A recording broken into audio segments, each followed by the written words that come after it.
pera doon, no? Pero ito nga ay bahagi ito ng kickbacks from other transactions during the time when he was regional director. Sir, ito yung mga ilalahad ni engineer.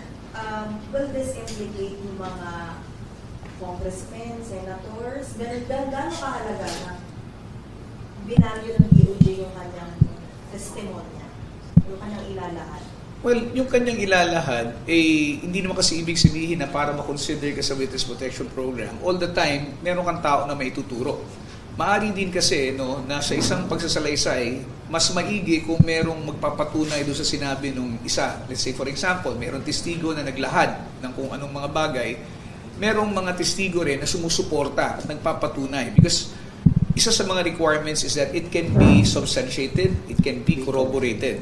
And the testimony of Engineer Opulencia actually does that. It corroborates, and it substantiates the testimonies of other witnesses who have come forward earlier. Sir, what's next for Engineer Opulencia, sir? Possibility ba siya or malalaman po siya? Confidential. That's confidential. We cannot disclose what action the WPP will take, but definitely what we can disclose is that he is covered already by the program, although provisionally. It's a matter that will have to be undertaken by the WPP and Engineer Opulencia. Sir, baka may panawag ang wala price, kala JP, na hindi ba ibabalik? What's the question again? Baka may panawag po sa ibang isinasama po halimbawa na JP and price, na hindi ba ibabalik? Well, siguro huwag nating ilimita kay Bryce at saka kay JP, no? Kasi si Bryce naman, nakita naman natin, nagbalik siya ng mga sasakyan. No? Pero para dun sa ibang mga tao na sangkot dito sa flood control projects, para dun sa mga may kinalaman, mas maigi pa na sa mas maagang panahon, sila'y makipag-ugnayan na sa department, sila'y makipag-usap na sa amin, nang sa ganun, makita naman natin yung sinseridad nila. Hindi ibig sabihin na lahat ng taong babalik o lalapit sa WPP ay magsasauli ng pera. Kasi maaring ang meron sila ay mga testimonyang mahalaga na makakatulong sa amin, no? At maaari pa rin silang i-consider dyan. Pero para dun sa iba na may mga kinalaman, ang aming mensahe lang siguro is gusto nating ibalik sa tao kung ano yung para sa tao, para sa publiko. Sabihin man nila na maliit na halaga ito kumpara dun sa mga pag-uusapang bilyong-bilyong piso, no?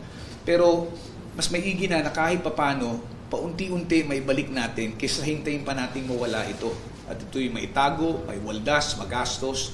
Mas maigi na ito'y maibalik nang sa gano'n naman, maibsan naman yung sakit, no, na nararamdaman ng ating mga kababayan.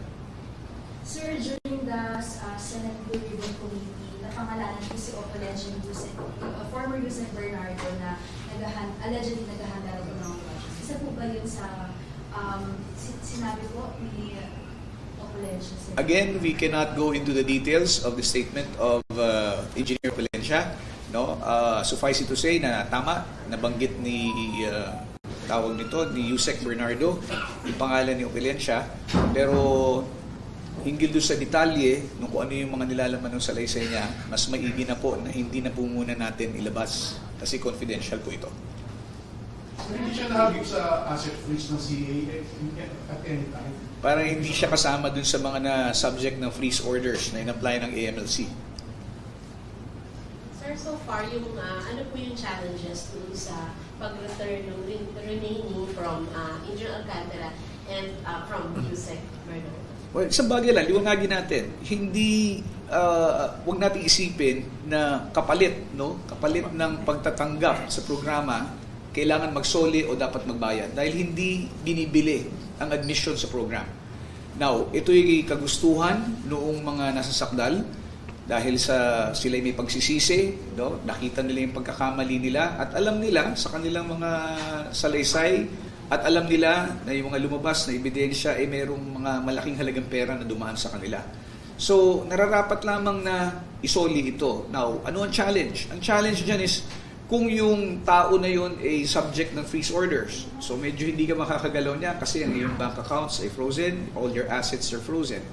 Now, tingnan natin kung meron pang ibang pagkukunan, no? Baka meron pa namang hindi na subject ng freeze order.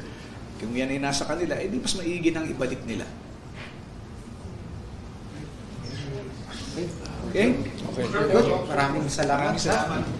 Maraming salamat. Hapon, ha? Muli ha, nagpapasalamat tayo sa ICI mula sa Bureau of Elections, no? Para sa pakikisa sa amin, ha? At tulad ng nabanggit kanina, bahagi pa lang to, ha? Kaya patuloy nyo kaming tulungan ay parating sa ating mga kababayan yung mga tamang impormasyon, no? Patuloy na nagtatrabaho ang Department of Justice kasama ng iba't ibang ahensya ng pamahalaan para makamit natin yung inaasam na katarungan ng ating mga mamayan. Maraming salamat, magandang hapon sa inyo lahat. Thank you very much. Ha?